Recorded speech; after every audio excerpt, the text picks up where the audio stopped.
नमस्कार बच्चों। इस वीडियो लेक्चर में हम लोग डिस्कस करेंगे कुछ इंपॉर्टेंट टर्म्स, कुछ इंपॉर्टेंट डेटलाइंस और बहुत इंपॉर्टेंट फैक्ट्स। जो चैप्टर है towns, traders and craft persons का, और ये जो चैप्टर है क्लास 7th हिस्ट्री का है, चैप्टर नंबर 6। तो चलिए स्टार्ट करते हैं, एक एक चीज़ डिस्कस करते हैं जिससे आपका पूरा कॉन्सेप्ट इस चैप्टर का क्लियर हो जाएगा। तो फर्स्ट देखते हैं, फर्स्ट इसमें टॉपिक है एडमिनिस्ट्रेटिव टाउन्स। तो एडमिनिस्ट्रेटिव टाउन्स क्या होते हैं? तो ऐसे टाउन्स होते हैं जहाँ से पूरा एडमिनिस्ट्रेशन कैरी किया जाता था, पूरा एडमिनिस्ट्रेशन चलाया जाता था। ऐसे टाउन्स को एडमिनिस्ट्रेटिव टाउन्स कहते हैं। टेम्पल टाउन क्या होते हैं? तो ऐसे टाउन जहाँ पे बहुत सारे फेमस टेम्पल्स होते थे उनको कहा जाता था temple towns. Next commercial town क्या होते हैं? कमर्शियल नाम से पता चल रहा है कमोडिटीज़ का जहाँ पर एक्सचेंज होता हो, सेल परचेज वाली चीज़ होती हो। ठीक है, कमोडिटीज़ मतलब जो भी व्यापार वाली चीज़ें होती हैं। ठीक है, तो कमोडिटीज़ मतलब जो भी आपके ईटेबल्स हो सकते हैं या कोई भी खरीद बेचने वाली चीज़ें होती हैं, तो उनके लिए कमर्शियल टाउन होता था। एम्पोरियम की बात करी गई है। एम्पोरियम क्या होता है? Place where good from diverse production centres are brought and sold. ठीक है, तो एम्पोरियम एक ऐसी जगह है जहाँ से गुड्स लाए जाते थे, ठीक है, और वहाँ पर बेचे और ख़रीदे जाते थे। ठीक है, ये आपको समझना है एम्पोरियम के बारे में। नेक्स्ट देखते हैं, नेक्स्ट में क्या कहा गया है। हुंडी क्या है? हुंडी बहुत इंपॉर्टेंट टर्म है। ये एक फाइनेंशियल इंस्ट्रूमेंट होती है वो जो मिडीवियल पीरियड में या मिडीवियल इंडिया में डेवलप हुई थी, और किस काम किस चीज़ के काम आती थी? ये ट्रेड और क्रेडिट ट्रांजैक्शंस में काम आती थी। ये एक तरीके का, ये कह सकते हैं जैसे आज के ज़माने में डीडी होता है, चेक होता है, कि आप कहीं भी जाइए उस चेक को लेके लगा दीजिए तो आपको उससे पैसे मिल जाते हैं। तो इसी तरीके से पहले के ज़माने में हुंडी होती थी, जिससे एक से दूसरी जगह अगर मनी को ट्रांसफ़र करना होता था तो हम लोग हुंडी को यूज़ करते थे। ठीक है, अब हुंडी में होता क्या था? The amount deposited can be claimed in another place by presenting the record of that deposit. मतलब जो भी हमने अमाउंट डिपॉजिट किया है हुंडी में, वो आप क्लेम कर सकते हैं, मतलब आप कहीं भी निकाल सकते हैं अगर उस रिकॉर्ड को आपने उस जगह पे जाके दिखाया है। जैसे आप चेक आप कहीं भी बनाइए और किसी भी बैंक में जाके उससे आप पैसे निकाल सकते हैं, ठीक है, या ट्रांसफ़र कर सकते हैं। तो इसी तरीके से हुंडी भी होती है। Next is factor. फैक्टर क्या होता है? It is refer to as official merchant of East India Company. तो ईस्ट इंडिया कंपनी के जो ऑफिशियल मर्चेंट होते थे उनको क्या कहा जाता था? दे वर कॉल्ड फैक्टर्स। स्थापतीज क्या होते थे? स्थापतीज एक और बहुत इंपॉर्टेंट टर्म है। Sculptors who made beautiful bronze idols and tall ornament bell metal lamps. तो देखिए ऐसे स्कल्पचर्स होते थे जो क्या बनाते थे? तो ये ब्रॉन्ज के आइडल्स बनाते थे, ऑर्नामेंट बेल लैम्प्स बनाते थे। तो ये सब चीज़ें बनाने वाले जो लोग थे उनको क्या कहते थे? स्थापतीज कहा जाता था। Next is pilgrimage centres. Pilgrimage centres क्या होते थे ये बताना है आपको। तो pilgrimage centre religious places where people go for pilgrimage. ठीक है, तो पिलग्रिमेज सेंटर जैसे आप देख सकते हैं इस समय अयोध्या है, बनारस है, तो ये सब कैसे सेंटर्स हैं? ये सब पिलग्रिमेज सेंटर्स हैं। नेक्स्ट इज कुछ इंपॉर्टेंट डेट्स देख लेते हैं। तो देखिए विजयनगर एम्पायर फाउंड कब हुआ? 1336 में। हरिहर बुक्का नाम के दो लोग थे, दो भाई थे जिन्होंने इसको विजयनगर एम्पायर को फाउंड किया था। नेक्स्ट इज 1565 में क्या होता है? 1565 में विजयनगर एम्पायर जो होता है वो ख़त्म हो जाता है, वो हार जाता है। ठीक है, 1704 की बात करी गई है। Murshidabad became the capital of Bengal. देखिए बहुत इंपॉर्टेंट नाम आ जाता है यहाँ पर बंगाल का, और बंगाल की कैपिटल क्या बनती है? मुर्शिदाबाद बनती है। कब? 1704 में। और इस समय अगर वेस्ट बंगाल की कैपिटल देखा जाए तो क्या है? वेस्ट बंगाल की कैपिटल है Kolkata. Next is at the end of 17th century. तो 17th सेंचुरी के एंड पे क्या होता है कि सूरत जो है, सूरत की जो सेक्टर था, जो बहुत ज़्यादा कॉटन टेक्सटाइल्स का सेक्टर था, वो डिक्लाइन होने लग जाता है 17th सेंचुरी में। ठीक है, नेक्स्ट देख लेते हैं। In the 17th century the town of Masulipatnam was a centre of intense activity. देखिए 17th सेंचुरी में एक बहुत इंपॉर्टेंट टाउन आता है आगे जिसका नाम है मसूलीपट्टनम। ठीक है, ये मसली लिखा हुआ है, MASULI, मसूलीपट्टनम होता है ये। यहाँ पे कई सारी एक्टिविटीज़ परफॉर्म, क्योंकि ये एक बहुत अच्छा पोर्ट सेंटर था, पोर्ट थे यहाँ पे, जिसकी वजह से यहाँ पर ट्रेड बहुत ज़्यादा होता था, इसकी वजह से बहुत इसका नाम हुआ। ठीक है, नेक्स्ट कहा गया in 18th century the rise of Bombay, Madras and Calcutta came. ठीक है, तो जो मद्रास का, बॉम्बे का और कलकत्ता का नाम आया है आगे, ठीक है, जो ये ग्रो हुए हैं वो कब ग्रो हुए हैं? 18th सेंचुरी में ग्रोथ हुई है इन तीन सेंटर्स की। कुछ इंपॉर्टेंट फैक्ट्स देख लेते हैं। There were 3 types of medieval towns. तो देखिए अगर आप देखेंगे मिडीवल टाउन्स कितने टाइप के होते थे, तो मिडीवल टाउन्स मेनली 3 टाइप के होते थे। पहला एडमिनिस्ट्रेटिव टाउन्स होता था, दूसरा कमर्शियल टाउन होता था, और तीसरा पोर्ट टाउन होता था। पोर्ट मतलब वो जहाँ से इंपोर्ट और एक्सपोर्ट एक कंट्री से दूसरे कंट्री किया जाता है। नेक्स्ट इज थांजावुर के बारे में बताया गया। थांजावुर के बारे में क्या है, द कैपिटल ऑफ चोलास। देखिए आपसे क्वेश्चन पूछा जा सकता है, what was the capital of Cholas, तो आपको याद रखना है Thanjavur was the capital of Cholas. 1000 years ago emerged at administrative center as well as temple town। देखिए ये दोनों चीज़ था। अगर आपसे पूछा जाए कि ये जो थांजावुर है, ठीक है, ये चोला की कैपिटल तो थी, लेकिन ये कैसा सेंटर था, तो ये एडमिनिस्ट्रेटिव सेंटर था, और साथ ही साथ यहाँ पे टेम्पल टाउन भी इसको कहेंगे, क्योंकि यहाँ पे बहुत बड़े बड़े टेम्पल्स, बहुत इंपॉर्टेंट, बहुत फेमस टेम्पल्स भी बनवाए गए थे। नेक्स्ट देख लेते हैं, the perennial river Kaveri flows near the beautiful town. तो यहाँ पे थांजौर की बात करी जा रही है, तो कावेरी रिवर जो है वो इसी के आसपास से गुजरती है। The famous Raja Rajeshwar temple was build by Raja Raj Chola. ठीक है, तो राजा राज चोल एक चोला के रूलर हैं बहुत बड़े। ठीक है, इन्होंने ही क्या किया था, राजा राजराजेश्वर टेम्पल को बनवाया था। ये बात आपको बहुत इंपॉर्टेंट है जो याद रखनी है। Next is as Thanjavur was administrative centre king held courts in the mandaps. ठीक है, तो थंजवूर के बारे में बात करी गई है क्योंकि वो एडमिनिस्ट्रेटिव सेंटर था। अब क्योंकि एडमिनिस्ट्रेटिव सेंटर था तो जितना भी स्टेट चल रहा था, जो भी उनकी डायनेस्टीज चल रही थी, वो उसका पूरा पूरा मेन एडमिनिस्ट्रेशन कहाँ से हो रहा था, थंजवूर से ही हो रहा था। अब किंग क्या करता था, किंग अपनी सभा लगाता था, कोर्ट्स लगाता था, और कहाँ पे, मंडप में। और मंडप क्या होते हैं, जिस पैलेस में वो लोग रहते थे उसी का एक पार्ट होता है मंडप। ठीक है, नेक्स्ट देखते हैं, नेक्स्ट क्या है, नेक्स्ट पॉइंट क्या है, temple towns represent a very important pattern of urbanisation, the process by which cities developed. तो देखिए टेम्पल टाउन्स को अगर देखा जाए, ठीक है, तो ये एक बहुत इंपॉर्टेंट पैटर्न शो करते हैं किसका, अर्बनाइजेशन का। Next is rulers build temples to demonstrate their devotion to various deities. अब देखिए कोई भी टेम्पल बनाया जा रहा है तो क्यों बनाता है रूलर, इसलिए बनाता है क्योंकि वो दिखाना चाहता है कि वो किसी भगवान को बहुत ज़्यादा मानता है, बहुत ज़्यादा डिवोटेड है उस गॉड के लिए, इसलिए ऐसा किया जाता था। नेक्स्ट आते हैं, क्वेश्चन नंबर 7 है। क्वेश्चन नंबर 7 में पार्ट 7 है। पार्ट 7 में क्या कहा गया है, इंपॉर्टेंट टेम्पल टाउन्स वर भिलासविमी इन मध्य प्रदेश। ठीक है, तो ये बहुत इंपॉर्टेंट टेम्पल हो गया। सोमनाथ बहुत इंपॉर्टेंट टेम्पल है जो गुजरात में है। कांचीपुरम की अगर बात करी जाए, मदुरई की बात करी जाए, ये बहुत इंपॉर्टेंट टेम्पल्स है कहाँ पे, मतलब ये बहुत इंपॉर्टेंट टेम्पल टाउन्स हैं तमिलनाडु में। ठीक है, और तिरुपति आप लोग ने सुना होगा, ये बहुत इंपॉर्टेंट टेम्पल टाउन है कहाँ का, आंध्र प्रदेश का। इसके बाद 8th देख लेते हैं, पिलग्रिमेज सेंटर की बात करी गई है। तो पिलग्रिमेज सेंटर कौन कौन से थे, ठीक है, इस टाउनशिप्स में, इन जगहों पे पिलग्रिमेज सेंटर बनते थे। जैसे एक पिलग्रिमेज सेंटर है वृंदावन में जो कि उत्तर प्रदेश में है। ठीक है, तिरुवन्नमलाई जो कि तमिलनाडु में है। तो ये इंपॉर्टेंट पिलग्रिमेज सेंटर्स हैं, आपसे एग्जांपल्स में पूछा जा सकता है। नेक्स्ट कहा गया है, small towns emerge from large villages. ठीक है, तो जो छोटे छोटे से टाउन्स होते थे वो किससे इमर्ज करते थे, जो बड़े बड़े विलेजेस होते थे वो आगे चल के क्या बन जाते थे, नए नए टाउन्स या छोटे छोटे टाउन्स बन जाते थे।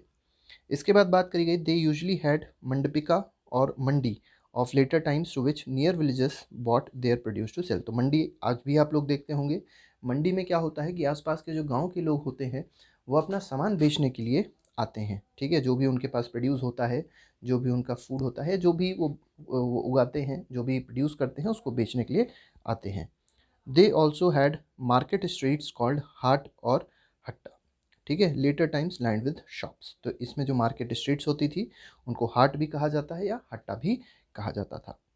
नेक्स्ट देखते हैं, नेक्स्ट इज पार्ट 10। पार्ट 10 में देखिए क्या कहा गया है, different kinds of artisan such as potters, oil pressers, ठीक है, sugar makers, toddy makers, smiths etcetera also lived in this towns. तो इन टाउन्स में कौन कौन रहता था, तो जो प्रोडक्शन करेगा वो ही इस टाउन में भी रहते थे। जैसे पॉटर हो गए, शुगर मेकर्स हो गए, टॉडी मेकर्स हो गए, स्मिथ्स हो गए, तो ये सब लोग रहते थे। ठीक है, इसीलिए कह सकते हैं कि बहुत सारे टाइप ऑफ ट्रेडर्स यहाँ पे पाए जाते होंगे। They usually travelled in caravans and formed guild to protect their interest. ठीक है, मतलब पूरे गुट में ये लोग रहते थे, पूरे ग्रुप के साथ ये लोग मूव करते थे। ठीक है, नेक्स्ट पॉइंट देखिए, नेक्स्ट पॉइंट क्या है, 11th point, there were also communities like Chettiars and Marwari Oswal. Gujarati traders traded extensively with the ports of. अब देखिए यहाँ पे कुछ बात करी गई है चेटियार्स की, ठीक है, मारवाड़ी ओसवाल की, तो मतलब ऐसी ऐसी कम्युनिटीज़ भी यहाँ पाई जाती थी। गुजराती ट्रेडर्स की बात भी करी गई है कि गुजराती ट्रेडर्स भी यहाँ कुछ थे। ठीक है, और वो क्या करते थे, वो ट्रेड करते थे एक्सटेंसिवली, बहुत ज़्यादा ट्रेड करते थे रेड सी से, पर्शियन गल्फ से, पर्शियन गल्फ से, ईस्ट अफ्रीका से, साउथ ईस्ट एशिया और चाइना से। ठीक है, तो इन सब जगहों से एक्सपोर्ट होता था, एक्सपोर्ट इम्पोर्ट वाली जो चीज़ें थी गुजराती ट्रेडर्स इन सब जगहों से करते थे। Next is Indian spices such as pepper, cinnamon, nutmeg etcetera became a very popular in European homes. तो आपको पता होगा भारत के जो मसाले हैं वो बहुत ज़्यादा फेमस हैं। इसी तरीके से जो पेपर है, सिनेमन है, नटमेग है, ये बहुत ज़्यादा फेमस हुआ यूरोपियन होम्स में। Indian cotton clothes was also in great demand. अब कॉटन क्लोथ जो इंडिया का है वो भी बहुत ज़्यादा डिमांड में था, ठीक है, और इसी वजह से यूरोपियन ट्रेडर्स भारत आने लगे। इसके बाद देखिए एक बहुत इंपॉर्टेंट क्राफ्ट पर्सन की बात करी गई है, क्राफ्ट पर्सन ऑफ बिदार की, ठीक है। ये बहुत ज़्यादा फेमस थे। ये क्यों फेमस थे? क्योंकि ये कॉपर वर्क, सिल्वर वर्क करते थे, जिसको क्या कहा जाता था, बिदरी कहा जाता था, ठीक है। नेक्स्ट इज पार्ट 14 में देख लेते हैं द पंचलीज या पंचालाज विश्वकर्मा। देखिए पंचाला कम्युनिटी है, एक विश्वकर्मा कम्युनिटी है, उसके बारे में बात करी गई है, ठीक है। Consisting of gold Smith, bronze Smith, black Smith, masons, carpenters contributed a lot in building of temples. तो देखिए मेन जो टेम्पल की बिल्डिंग जो टेम्पल जो क्रिएट करते थे वो कौन से ग्रुप के लोग होते थे? पांचाल्य होते थे, विश्वकर्मा होते थे, ठीक है। गोल्ड स्मिथ, ब्रॉन्ज स्मिथ, ये सब लोग जो थे वो टेम्पल्स को क्रिएट करने में मदद करते थे राजाओं की। द वीवर्स सच एज सालियार और कायकोलर्स ऑल्सो डोनेटेड टू टेम्पल्स। तो मतलब ये जो दो कम्युनिटी आपको दिखाई पड़ रही है, ये भी क्या करती थी? टेम्पल्स को क्रिएट करने में मदद करते थे, ठीक है। नेक्स्ट देख लेते हैं पार्ट 15 है। पार्ट 15 बहुत इंपॉर्टेंट है क्योंकि हम्पी की बात करी गई है, और हम्पी आपको पता होना चाहिए विजयनगर एम्पायर की क्या है? कैपिटल है। The architecture of Hampi was distinctive, बिल्कुल अलग था architecture. It bustle with commercial and cultural activities during 15 to 16 centuries, ठीक है। मतलब यहाँ पे बहुत सारी कमर्शियल एक्टिविटीज़, बहुत सारी कल्चरल एक्टिविटीज़ होती थी 15 और 16वीं सदी में, शताब्दी में, ठीक है। Moors, Chettis and agents of European traders throng the markets of Hampi, ये भी आपको समझना है।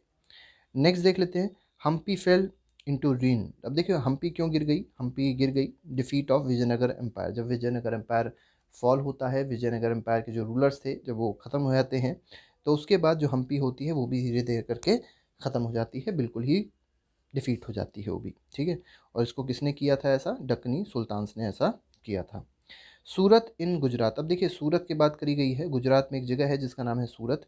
वो एक कॉस्मोपॉलिटियन सिटी है। अब कॉस्मोपॉलिटन का मतलब क्या होता है?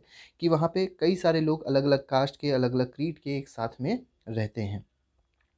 The textiles of Surat were famous for their gold lace borders known as zari. तो देखिए जरी की बात करी गई है। सूरत की जो है जरी है, ये बहुत ज़्यादा इंपॉर्टेंट है। ये वेस्ट एशिया में, अफ्रीका में, यूरोप में बहुत ज़्यादा फेमस थी। और क्या होता है जरी का मतलब? गोल्ड लेस के बॉर्डर्स होते हैं, ठीक है। जो टेक्सटाइल्स बनाई जाती है सूरत में उसमें गोल्ड लेस बॉर्डर्स होते थे, उसको क्या कहते हैं? इस प्रैक्टिस को कहा जाता है जरी। जरी जरदोजी आप लोग ने सुना होगा। नेक्स्ट पार्ट 19 है द कठियावाड़ सेठ्स और महाजन्स। देखिए बड़े बड़े लोग हैं, कुछ व्यापारी लोग हैं जिनको कहा गया है कठियावाली सेठ्स और mahajans. Had huge banking houses at Surat. देखिए यहाँ पे बैंकिंग सिस्टम बहुत अच्छा था। तो ये जो लोग थे ये मेनली बैंकिंग में पार्टिसिपेट करते थे, बैंकिंग थी इन लोग की। The Surat hundis were honoured in the far of market of Cairo in Egypt, ठीक है। तो इजिप्ट में अगर देखा जाए तो सूरत की हुंडीज़ बहुत ज़्यादा प्रचलन में थी, इसके बारे में बताया गया है। बासरा एक जगह है इराक में। आंटवर्प है, WERP, आंटवर्प है बेल्जियम में। इन सब जगहों पे जो हुंडीज़ थी सूरत की वो बहुत ज़्यादा फेमस थी, बहुत ज़्यादा प्रचलन में थी। सूरत बिगेन। अब देखिए यहाँ पे सूरत का भी डाउनफॉल होता है। सूरत का डाउनफॉल कब होता है? 17 सेंचुरी में, ठीक है। जब decline towards the end of 17, मतलब जब 17 सेंचुरी खत्म हो रही होती है, अंग्रेजों की वजह से ही कह सकते हैं कि कहीं ना कहीं सूरत का डाउनफॉल स्टार्ट होता है।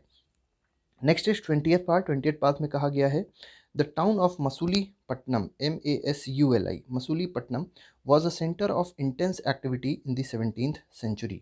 तो 17th सेंचुरी में एक और नया टाउन इमर्ज होता है जिसका नाम था Masulipatnam. As it became the most important port on Andhra coast, both the Dutch and English East India companies attempt to control it.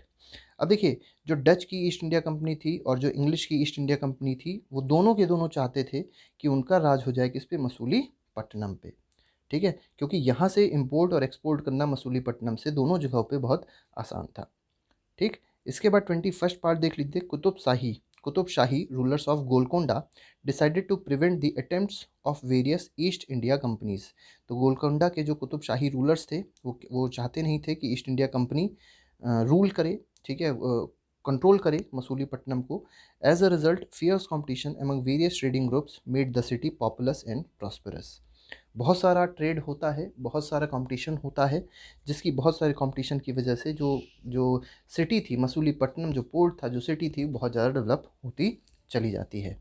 However Golconda was annexed by Aurangzeb. Last में जो गोलकोंडा था उसको औरंगज़ेब ने एनेक्स कर लिया 1686-1687 में। This cause the European companies to look for the alternative. और इसके बाद क्योंकि औरंगज़ेब बहुत ही पावरफुल रूलर था, तो फिर जो कंपनीज थी उन लोग ने कहा कि हम दूसरी जगहों पर अपना पोर्ट सेटअप करेंगे। इसकी वजह से जो कंपनी थी वो कहाँ मूव करती है, बॉम्बे में, कलकत्ता में और मद्रास में मूव करती है। इसके बाद धीरे धीरे करके, अब क्योंकि जो कंपनी थी, कंपनी के पास पैसा था, वो मसूलीपट्टनम से चले गए, तो जो बॉम्बे है, कलकत्ता है, मद्रास है, वो धीरे धीरे करके क्या हो गया, मतलब वो तो फ्लरिश हो गया, लेकिन जो मसूलीपट्टनम थी वो 18वीं सेंचुरी में आते आते डिक्लाइन कर गई। इसके बाद 22nd पार्ट देखते हैं। 22nd पार्ट में क्या है, the English emerge as most successful commercial and political power in the subcontinent. आपको पता होगा ब्रिटिशर्स के पास बहुत अच्छी नेवी थी, बहुत अच्छी पावर थी, ये कह सकते हैं बहुत सारा पैसा भी था, जिसकी वजह से ये कमर्शियल और पॉलिटिकली बहुत ज़्यादा स्ट्रांग थे पूरे सब कॉन्टिनेंट, पूरे भारत में। नेक्स्ट कहा गया है 23rd पार्ट, इंडियन टेक्सटाइल्स। अब यहाँ पे इंडियन टेक्सटाइल्स की बात करी गई है। ये बहुत ज़्यादा फेमस थे, कहाँ पे, यूरोप में और वेस्ट एशिया में। ठीक, more and more people began to engage themselves in the craft of spinning, weaving, bleaching, dyeing. अब देखिए भारत के ज़्यादातर लोग क्या करने लग गए थे, क्योंकि डिमांड बहुत ज़्यादा थी इंडियन टेक्सटाइल्स की, तो वो सारे के सारे लोग स्पिनिंग में, वीविंग में, ब्लीचिंग में, डाइंग में इसमें इन्वॉल्व हो गए थे। इसके बाद they had to weave cloths which was already promise to European agents. Bombay, Calcutta, ठीक है। अब यहाँ पे देखिए एडवांसेस, अब यहाँ पे बात जो करी गई है ये बहुत ज़्यादा इसलिए इन्वॉल्व भी हो गए थे क्योंकि बहुत सारा इन लोग को एक तरीके से इसे कह सकते हैं कि प्रिपेयर करना था। जो भी गुड्स थे वो प्रिपेयर करने थे, एडवांस पहले से ले रखा था यूरोपियन एजेंट्स ने। तो प्रिपरेशन के लिए लोग चाहिए होते हैं, काम चाहिए होता है, जिसकी वजह से बहुत सारे लोग इसमें आते हैं और इन्वॉल्व हो जाते हैं, जिसकी वजह से बॉम्बे, कलकत्ता, मद्रास बहुत इंपॉर्टेंट सिटीज़ बन गए थे 18th सेंचुरी में। इसके बाद बात करी गई है Europeans established black towns in these new cities and merchants and artisans were made to move there। देखिए ये बहुत एक गलत चीज़ आ गई थी, ब्लैक टाउन क्रिएट किया गया था, और ब्लैक टाउन मतलब काले लोगों का टाउन है। उसमें जितने मर्चेंट्स होते थे, जितने आर्टिसंस होते थे, उनको मूव करा दिया गया था यूरोपियंस के द्वारा। लास्ट पॉइंट है, लास्ट पॉइंट में क्या कहा गया है, the white rulers occupied the superior residences of Fort Saint George in Madras and Fort Saint William in Calcutta. ठीक है, तो यहाँ पे जो वाइट रूलर्स थे वो अपने बड़े बड़े महलों में चले गए थे, बड़े बड़े फोर्ट्स में चले गए थे। जैसे एक बहुत इंपॉर्टेंट फोर्ट बताया गया है, सेंट जॉर्ज फोर्ट है जो कि मद्रास में है, और सेंट विलियम फोर्ट है जो कहाँ पे है, कलकत्ता में है। तो ये आज का रिवीजन था चैप्टर नंबर 6 का। तो आई होप आपको वीडियो पसंद आया होगा। Thank you for watching. Goodbye, जय हिंद।